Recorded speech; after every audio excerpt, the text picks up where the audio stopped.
우리 요한복음 5장으로 우리 이제 나갑니다. 요한이 이제 예수님께서 가나 혼인잔치에서 물을 포도주로 만들어서 혼인잔치의 주인이신 참 신랑이신 예수님을 증명하셨고, 니고데모를 만나서 참 성공한 사람이었던 니고데모도 영혼에 뻥 뚫린 예수 없는 생명 거듭나야 하리라 가르쳐 주셨고, 가장 아웃사이더였던 사마리아 여인, 정말 왕따였고 정말 아무도 만나주지 않은 그 사마리아 여인을 만나주셔서 물로 생수를 먹여주셨고, 우리 지난 시간에는 여우 같은 헤롯 땅, 기회주의자였지만 아비의 심정을 갖고 있었던 왕의 신하의 아들을 고쳐줌으로 이런 자를 찾은 아버지의 심정을 가르쳐 주셨습니다. 오늘 요한복음 5장은 장애인을 찾아가시는 예수님을 살펴볼 수 있습니다. 비록 그 예루살렘에서 예수님을 공격하자 갈릴리 가나 가버나움에서 활동하셨지만 고난을 두려워하지 않고 다시 예루살렘에 와서 예루살렘의 장애인을 찾는 모습인데요. 어떤 본문인지 요한복음 5장 1절에서 18절까지 38년 된 병자를 고치시는 본문입니다. 제가 성경을 한번 읽습니다. 이후에 유대인의 명절이 되어 예수께서 예루살렘에 올라가시니라. 예루살렘에 있는 양문 곁 히브리 말로 베데스다라 하는 못이 있는데 거기 행각 5이 있고 그 안에 많은 병자, 맹인, 다리 저는 사람, 혈기 마른 사람들이 누워 물의 움직임을 기다리니 이는 천사가 가끔 못에 내려와 물을 움직이게 하는데 움직인 후에 먼저 들어가는 자는 어떤 병에 걸렸든지 낫게 되밀어라. 거기 38배 된 병자가 있더라. 예수께서 그 누운 것을 보시고 병이 벌써 오래된 줄 아시고 이르시되 내가 낫고자 하느냐? 병자가 대답하되 주여 물이 움직일 때 나를 넣어주는 사람이 없어 내가 가는 동안에 다른 사람이 먼저 내려가나이다. 예수께서 이르시되 일어나 내 자리를 들고 걸어가라 하시니 그 사람이 곧 나가서 자리를 들고 걸어가니라. 이날은 안식일이니 유대인들이 병 나은 사람에게 이르되 안식일인데 네가 자리를 들고 가는 것이 옳지 아니하니라. 대답하되 나를 낫게 한 그가 자리를 들고 걸어가라 하더라 하니 그가 묻되 너에게 자리를 들고 걸어가라 한 사람이 누구냐 하되 고침을 받은 사람이 그가 누구인지 알지 못하니 이는 거기 사람이 많으므로 예수께서 이미 피하셨습니다. 그에 예수께서 성전에서 그 사람을 만나 이르시되 보라 내가 나았으니 더 심한 것이 생기지 않게 다시는 죄를 범하지 말라 하시니 그 사람이 유대인에게 가서 자기를 고친 이는 예수라 하니라. 그러므로 안식일에 이런 일을 행하신다 하여 유대인들이 예수를 박해하게 된지라. 예수께서 그들에게 이르시되 내 아버지께서 이제까지 일하시니 나도 일한다 하시매 유대인들이 이로 말미암아 더욱 예수를 죽이고자 하니 이는 안식일을 범할 뿐 아니라 하나님을 자기의 친아버지라 하여 자기를 하나님과 동등으로 삼으심이로라. 아멘. 예수님께서 갈릴리에서 활동하시다가 예루살렘에서 활동하시다가 갈릴리로 가서 활동하시고 다시 또 예루살렘으로 오시고 이렇게 계속 반복하셨음을 요한복음은 보여주고 있습니다. 마태, 마가, 누가복음은 갈릴리에서 사역하다가 딱 한 번 예루살렘에 와서 죽고 부활하시고 승천하시고, 요한복음엔 갈릴리로 갔다가 예루살렘에 왔다가 계속 활동을 반복하셨음을 보여줬습니다. 고난당하는 걸 두려워하거나 예루살렘 사람들을 무서워하지 않고 오히려 고난의 길로 가고 있는 걸 볼 수 있습니다. 오늘 예수님께서는 장애인을 찾아가셨는데요. 예루살렘 양문 곁 베데스다. 이 베데스다라는 것은 서울에 가면 양수리가 있어요. 이 베데스다라는 본래 뜻은 2개의 우물이 있다라는 뜻이에요. 그러니까 쌍둥이. 이쪽에서도 물이 나오고 이쪽에서도 물이 나오고 우리 뭐 가마실 마을에도 여기 우물이 있는데 우물이 이렇게 2개가 있는 거예요. 행각이 5개가 있었다는 것은 거기가 아주 넓고 사람들이 많이 있었다는 뜻입니다. 유명한 순례지예요. 예루살렘에 많은 순례객들이 와가지고 거기서 있었습니다. 고대 예수님 당시에 순례했던 사람들이 써놓은 기록이 남아있어요. 여기 우물이 2개 있었고 행각이 있었다. 그래서 지금 성경이 외적으로 또 정확한 기록을 해놓았다는 것을 볼 수가 있습니다. 여기 장애인들이 많이 누워 있었습니다. 장애인들이 단지 언제 우연히 그 물이 돌아요. 돌면 색깔이 변하는데 그 들어가면 낫는다는 거예요. 미신이죠. 아마도 그 우물에 철분 성분이 많이 들어있었다든지 온천, 미네랄이 많이 있는 거와 연결이 돼서 색깔이 뭐 빨간색으로 이렇게 확 변할 때 그때 들어가면 병고침을 받았다 라는 말이 전해졌습니다. 네, 옛날에는 그냥 소문이 막 커지잖아요. 막 거기 가면 뭐 영하다 하면 그냥 막 몰려있듯이 장애인들이 다리 저는 사람, 시각장애인, 많은 장애인들이 거기서 물이 돌 때 들어가서 고치려고 있었습니다. 그거 목적 하나고 또 구걸. 예루살렘 지금도 사우디아라비아 이슬람 교도들이 사우디에 이렇게 성지 순례를 가는데 300만 명 넘게 간다는 거예요. 그 시기에. 그래서 사우디가 성지 순례객들을 모아서 1년에 번 돈이 12조랍니다. 이 코로나 때도 가장 큰 문제가 사우디에서 순례객을 받을 거냐 말 거냐를 지금 결정으로 고민을 하고 있다는 거예요. 안 받으면 12조가 사라지는 거예요. 이때 당시도 예루살렘은 항상 순례객들이 많습니다. 그 순례객들이 해야 될 것은 그 성지를 돌아보는 것과 함께 구제를 꼭 해야 돼요. 그래서 거기 거린들한테 이렇게 적선을 하는 것이 그 순례객들의 문화입니다. 그러면 여기 베데스다 지역은 순례객들이 지나면서 누워있는 장애인들에게 적선을 하는 거예요.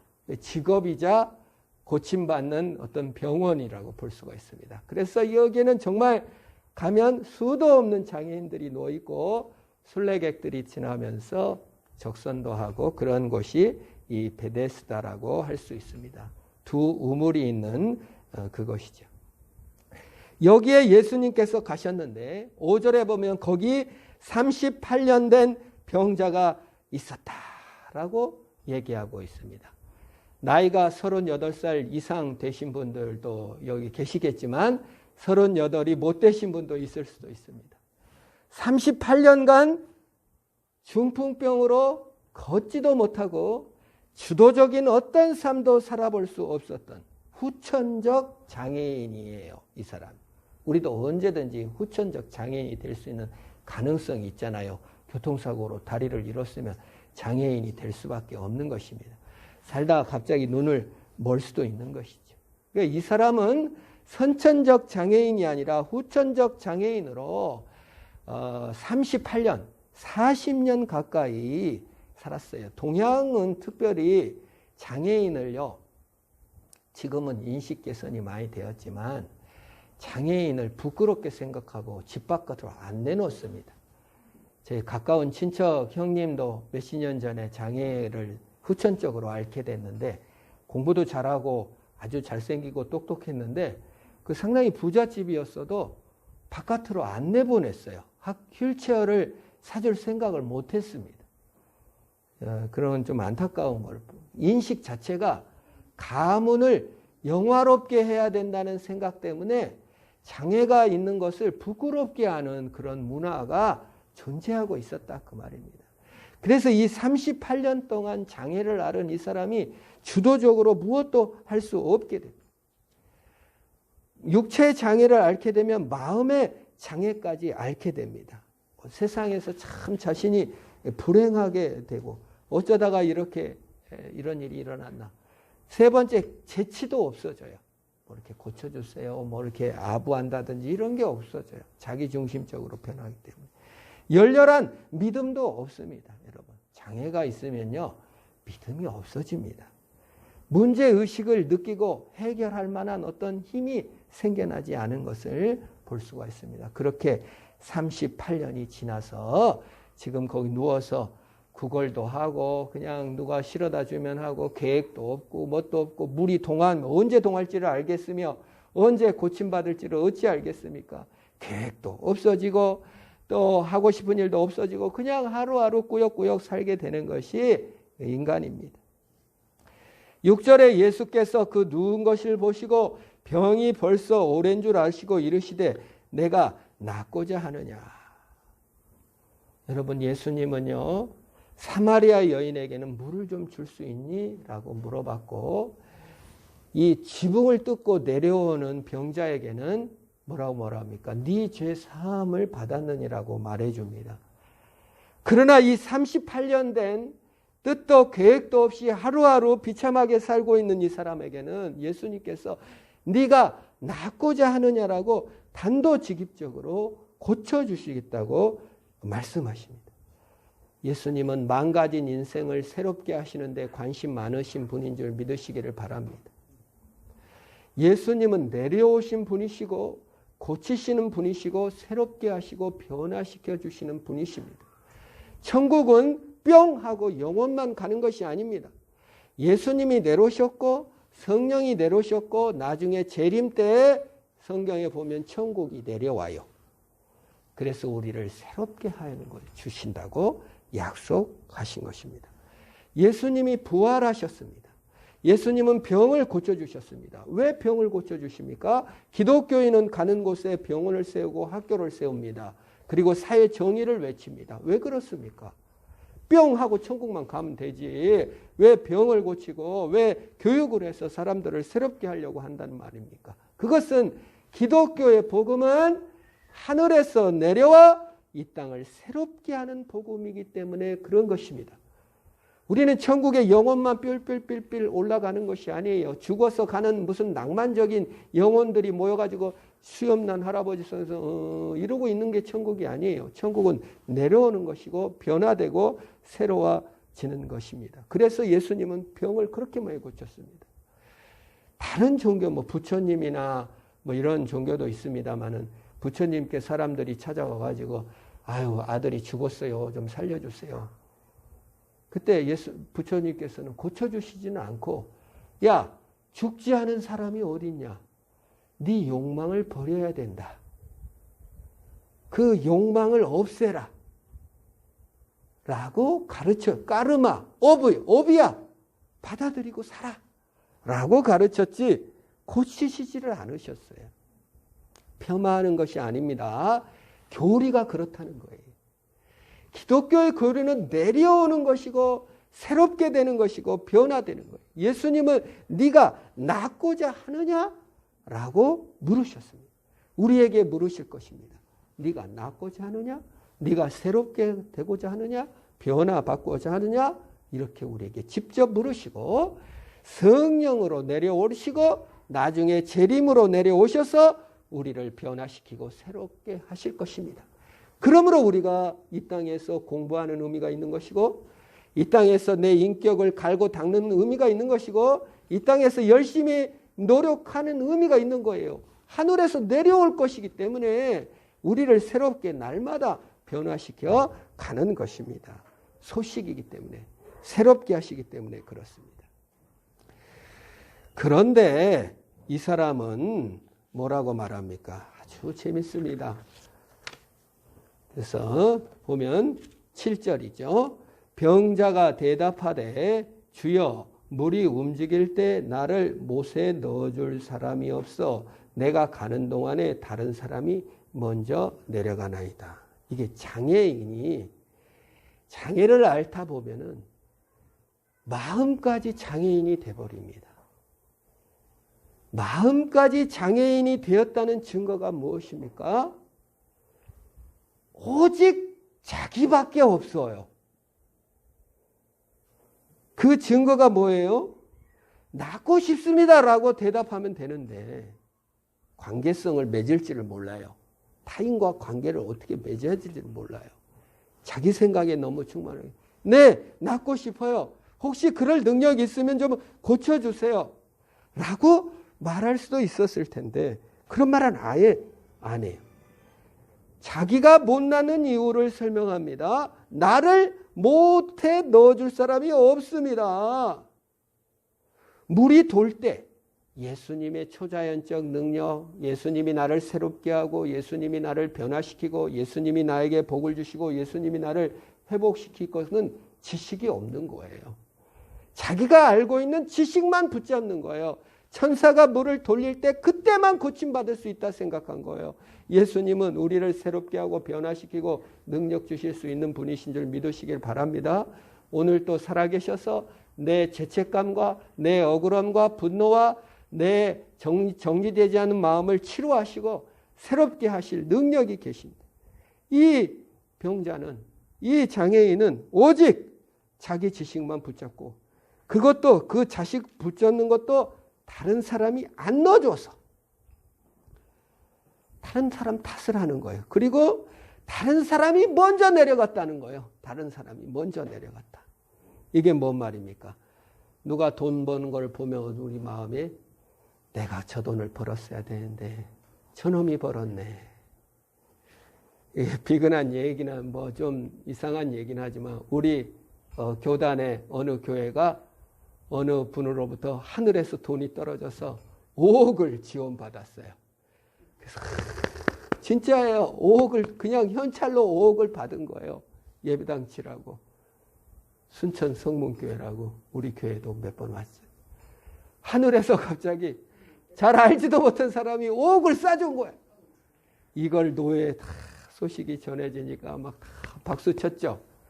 그러나 마음속 깊은 곳에 내가 저 돈을 받았어야 되는데 목사님 중에 그런 사람이 있을 수도 있다는 겁니다. 여러분들을 예로 안 드는 것은 이렇게 내가 희생이 돼야 여러분들의 유익을 주기 위해서 그런 거예요. 누가 돈을 받았다 벌었다 하면 내가 벌었어야 되는데 내가 벌 돈을 저놈이 번 것 같이 싫다 그 말이에요. 누가 시험에 합격했다 하면은 내가 합격해야 되는데 저 사람이 합격한 것만 같고 누가 잘 됐다 하면은 내가 잘 돼야 되는데 그 사람이 잘못됐다고 생각하는 겁니다. 이게 근본적인 거예요. 아담이 낳은 가인과 아벨이 어땠습니까? 가인의 제사는 안 받고 아벨의 제사는 받았는데 가인이 생각할 때 내가 그 제사를 받았어야 하나님이 받았어야 되는데 아벨 때문에 안 받았다 생각하는 거예요. 자기가 못한 건 생각도 못하고 그래서 아벨을 죽여버립니다. 저놈 때문에 내가 불행하니까 저놈을 죽여야 돼 라는 것입니다. 참 인간의 불행의 시작이죠. 이 장애인은 자신의 불행은 오직 자기 자신이 갖고 있는 지식만 의지하고 있고 그리고 사람이 없어서 자기를 돕지 않는 사람들을 원망하고 있고 나중에는 잘된 사람을 원망하고 있는 것을 볼 수가 있는 것입니다. 창조주께서 로고스가 낳고자 하느냐라고 오셨지만 그걸 들을 수 있는 능력도 없습니다. 남들이 먼저 내려가 내 기회를 뺐습니다. 남들은 다 낳습니다. 현대 사회 인간들이 그렇게 죄책감과 열등감에 시달린다는 심리학자들의 연구 보고가 있어요. 경쟁 사회, 자본주의 사회 속에서 몸은 건강하지만 마음은 다 이 38년 된 병자처럼 장애인이 되었다고 곧 말을 하고 있는 것입니다. 나를 못해 넣어준 사람이 없습니다. 나를 돕는 사람이 없습니다. 나는 너무 외로운 자입니다. 나는 힘들고 괴롭습니다. 거기서 끝나지 않고 남들은 다 잘 삽니다. 다른 사람은 다 고침받습니다. 나는 돕는 자도 없고 외롭게 이렇게 혼자 구구절절 고생하고 살고 있습니다. 끝. 도와달라는 얘기는 하지도 않아요. 그러나 창조주는 여전히 계시고 그 장애인을 찾아오신 예수 그리스도를 믿으시기를 축원합니다. 예수님은 위험한 예루살렘에 이 장애인 한 명을 찾아서 오셨습니다. 그리고 네가 낫고자 하느냐? 네가 약삭 빠른 자들 때문에 네 행복이 빼앗겼다고 생각하느냐? 나는 너를 찾으러 왔다라고 말해주는 것입니다. 8절에 예수님께서는 단도직입적으로 이렇게 말씀하십니다. 예수께서 이르시되 일어나 내 자리를 들고 걸어가라. 혼내지 않았어요. 장애인아. 왜 이렇게 네 자폐증에 빠져있냐고 나무라지 않았습니다. 죄사함을 먼저 거론하지도 않았습니다. 자리를 들고 가라. 이 사람이 신앙적 열망이 있어서, 이 사람이 지식이 많아서, 이 사람이 뭐 쓸만한 사람이어서 고치신 게 아니에요. 오직 자폐증처럼 자아 속에 맞춰 남 원망으로 가득 찬 이 사람을 그냥 고쳐주신 것입니다.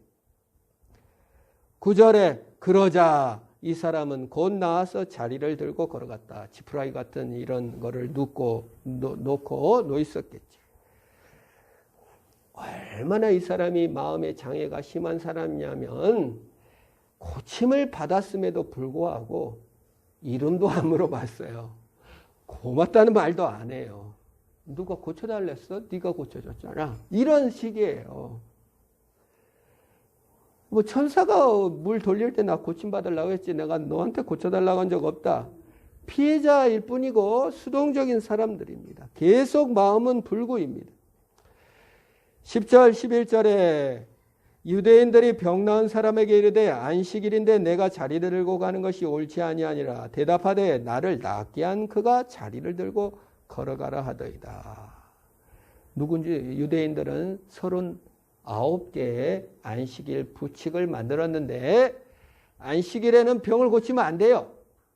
안식일에는 그 이부자리 침구 도구를 들고 가면 안 되라고 써놨어. 그래서 이 유대인들이 38년 장애인이었던 이 사람을 공격하는 겁니다. 네가 걸어갔으니까 자리를 이부 침구를 들고 걸어갔으니까 안식일법을 어긴 놈이다. 그리고 치유 행위를 했으니까 네가 안식일을 어겼다. 그러면 정말 어떤 의미에서 정말 염치가 있고 38년이나 아팠던 사람이 고침을 받았으면 나는 그런 걸 모르겠고 뭐 그냥 뭐 감사하다 뭐 이런 말을 했어야 되는데 그 조그만 손해 보는 것이 이 장애가 마음의 장애가 있으면요 손해가 너무 부드럽고 자기 그 생각한 이상을 생각할 수가 없어요. 그냥 자기 손해 볼까 봐 자기 보호하려고 그냥 아니에요 저기 저 사람이 나를 자리를 들고 가는 사람이 갈아서 간 거지 내가 한 거 아닙니다. 책임 회피에 급급한 거예요. 근데 이름을 몰라요. 얼마나 이 사람이 정말 염치도 없고 정말 뭐 지각도 없고 뭐 무슨 뭐런 인간 간의 도리, 인격성 이런 하나도 없는 사람이에요. 근데 주님은 사랑해 주셨습니다. 14절에 그 후에 예수께서 성전에서 그 사람을 만나 이르시되 보라 내가 나았으니 더 심한 것이 생기지 않게 다시는 죄를 범하지 말라 하시니 소원이 이루어졌다고 행복할 수 없습니다. 병이 나았다고 영원한 행복이 이룰 수 없습니다. 예수님께서는 잃어버린 백성을 찾으러 오셨습니다. 죄로 말미암아 하나님과 배반된 사람을 찾으러 오셨기 때문에 단순히 병 낫고 소원 성취로 행복하지 않기 때문에 참 행복을 주기 위해서 네가 나와 함께 해야 된다. 예수의 사랑을 알고 죄사함을 얻어 영원한 행복으로 들어오라고 권면해 주었습니다. 정말 예수님은 그런 분이셔요. 장애인이라고 멸시하지 않고 뭐 인격이 안 좋았다, 뭐 자폐적인 마음이다 판단하지 않고 고쳐주시고 하나님의 집으로 초대해 주신 것입니다. 친구로 연인으로 예수를 영접해야 될 줄로 믿습니다. 예수님의 초대, 영원한 행복으로 초대로 문을 열고 정문으로 들어가야 돼요. 그러나 여러분 소원 성취하러 교회 왔다 예수 믿는 경우도 있고 연애하려고 교회 왔다가 예수 믿는 경우도 있어요. 이런 경우는 무엇이냐면 예수님이 잔치 준비를 하는데 담 넘어 뛰어들어가지고 도둑놈처럼 창문 열고 싹 들어갔더니 예수님이 그 자리에 있는 거예요. 그 예수님은 뭐라고 하지 않고 정문으로 다시 돌려보내서 참 구원과 행복으로 초대하는 거예요. 이 장애인에게는 정말 나음이 너무 필요했기 때문에 담 넘어 뛰어서 예수님께서 돌아라 하시고 다시 행복으로 초대, 죄사함 받고 예수 그리스도의 영원한 행복으로 인도하시려고 말씀해 주신 것입니다. 그런데 그 은혜나 사랑이나 친절을 바라거나 그런 것이 아니라 이 사람은 네, 감사합니다. 이랬으면 좋았을 텐데 이 사람이 행한 행동을 보면은 너무나 아주 정말 배은망덕도 이런 배은망덕이 없는 거예요. 15절에 보면은 그 사람이 나 이걸 보면서 정말 너무 기가 막혔어요. 그 사람이 유대인들에게 가서 자기를 고친 사람이 예수라 하니라. 고발했어 가서.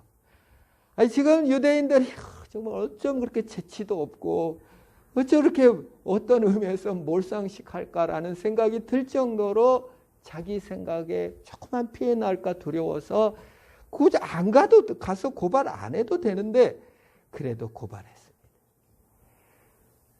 이 말을 왜 써놨냐면 그런 사람도 주님이 품으시고 사랑하시고 그 사람이 바로 우리입니다. 예수 믿으면서 우리 조그만 손해나기 싫어가지고 예수 그리스도께 진정한 순종과 헌신과 그의 사랑과 그의 영광을 사모하기보다는 우리는 얼마나 많이 나에게 조금 저기 하면 가서 고발하고 신고하고 이러기가 쉽지 않습니까? 내 자신을 고발한다는 뜻입니다. 안타까운 일이죠. 줄을 잘못 써도 한참 잘못 써도 소식을 들었을 때 왕의 대관식이 시작될 것입니다. 우리 주님께서 재림하셔서 우리를 완전히 새롭게 되고 변화시켜 주실 것입니다. 단지 우리의 육체뿐만 아니라 우리의 어긋난 마음, 우리의 자폐적인 마음, 자아중심적인 모든 마음을 새롭게 하셔서 완전한 인격으로 우리를 변화시킬 그 주님이 곧 재림하실 것입니다. 망가진 세계는 새롭게 될 것입니다. 연명하기 위하여 비겁하게 행동하거나 정의를 외면할 수도 있습니다. 그러나 예수님이 오시면 진정한 변화가 우리를 새롭게 해 주실 것입니다. 그러므로 우리 장애를 방치하지 마시기를 축원합니다. 나를 방치하지 마세요, 여러분. 우리 주님이 고쳐주시고 사랑해 주십니다. 여러분, 기회주의자였던 헤롯 왕도 와서 잃어버린 자로 찾으신 주님. 마음이 삐뚤어지고 장애가 있고 마음이 도대체 다른 사람 안에 자기 속에 갇혀서 조그만 손해에도 그냥 남 핑계 대며 또 고침 받고도 남에게 가서 고발할 수밖에 없는 연약한 우리를 주님은 사랑하시고 천국에서 내려오셔서 우리를 안아주신 것입니다. 그리고 변화시켜 주시고 새롭게 해주신 것입니다. 그날을 준비하는 것입니다. 주님은 오셨습니다. 부활하셨습니다. 재림하실 것입니다. 오늘의 기회는 우리가 새롭게 되는 것입니다. 우리 고백합시다. 주님, 낫고 싶습니다. 주님, 변화받고 싶습니다. 주님, 용서하고 싶습니다. 주님, 고쳐주십시오. 주님, 새롭게 하여 주옵소서. 주님은 우리에게 찾아오셔서 새롭게 해주실 것입니다. 이 38년 된 장애인도 그러한 모순된 자역에도 지적하지 않고 고치셨던 주는 우리를 고치실 줄 믿으시고 그 주님께 나가시기를 축원합니다. 우리 기도하겠습니다. 하나님 아버지, 우리를 고쳐 주옵소서. 낫고 싶습니다. 변화시켜 주옵소서. 재림할 그날까지 방치하지 말게 하시고 하루하루 살아가게 하옵시고 새롭게 하여 주옵소서. 우리 함께 기도하겠습니다.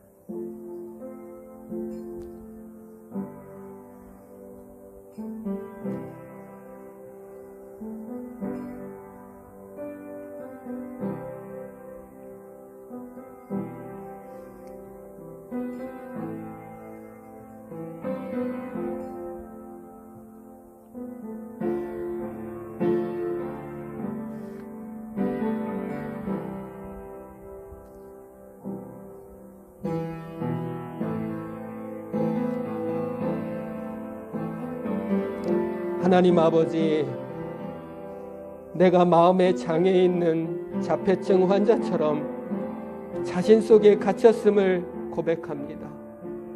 죄 많은 이 세상을 원망하며 남을 핑계대며 살 때가 너무 많았습니다. 과거의 상처 속에 살았으며 이익과의 경쟁에 시기와 용서치 못한 마음으로 가득 찼던 것을 고백합니다. 천국이 나에게 내려오게 하시옵시고 예수님께서 나에게 내려오신 것을 찬양합니다. 주님 변화시켜 주옵소서. 주님 새롭게 하여 주옵소서. 주님이 결국 재림하실 것이고 나를 새롭게 하실 것이고 내 장애와 모든 쓴 것들을 고치실 하나님을 믿습니다. 부활하신 주님, 오늘 그 변화의 하루가 되게 하옵소서. 주님 낫고 싶습니다.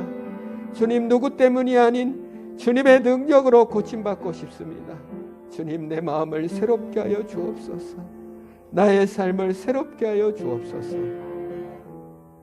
예수님의 이름으로 기도합니다.